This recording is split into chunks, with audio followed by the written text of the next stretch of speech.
दोस्तों, जीवन में छोटी छोटी खुशियां ही असल में पूरे जिंदगी को रंगीन बनाती है। सपने जीवन में रंग भरते हैं। सपने बड़े हों या छोटे, सपने तो सपने होते हैं। आइए एक ऐसी ही कहानी से हम रूबरू होते हैं। मधु के लिए आसमान से अपने बहुत करीब बादलों को देखना सिर्फ ख्वाब पूरा होना नहीं था, बल्कि एक जंग जीतने जैसा भी था। बादलों का कभी समंदर की तरह दिखना, कभी असंख्य पहाड़ों की तरह दिखना बहुत रोमांचकारी था। सूर्य की चमकती किरणें बिल्कुल पास प्रतीत होना भी कम रोमांचक न था। मधु की ये पहली हवाई यात्रा थी। उसने खास तौर से खिड़की वाली सीट खुद के लिए लिया था। इस यात्रा तक पहुंचने में मधु ने कई अनकहे ख्वाबों और कल्पनाओं को जिया था।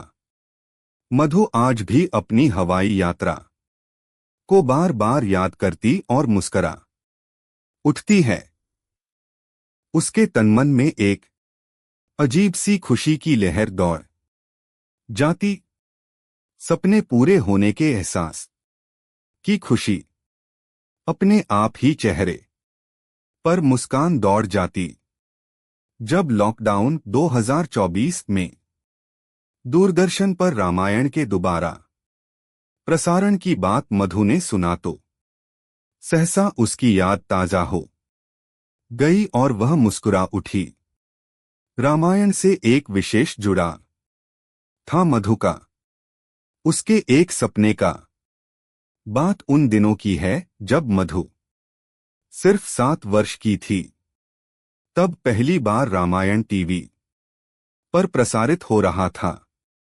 उस समय रामायण का जो क्रेज था वह देखने लायक था।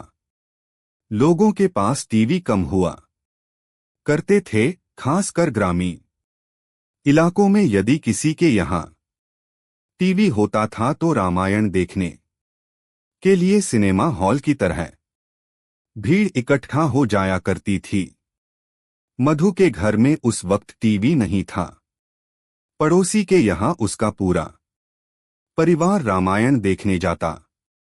रामायण में जब रावण के द्वारा पुष्पक विमान से सीता के अपहरण वाला दृश्य का प्रसारण किया गया तो वह दृश्य मधु के बालमन में एक छाप छोड़ गया। और वो छाप थी मधु के मन में एक ख्वाहिश को जन्म देना कि उसे भी पुष्पक विमान से दुनिया की सैर करनी है। ऊंचाइयों से दुनिया को देखना, ऊंची ऊंची इमारतों को ऊपर से देखना, पहाड़ों जंगलों को ऊंचाई से देखना।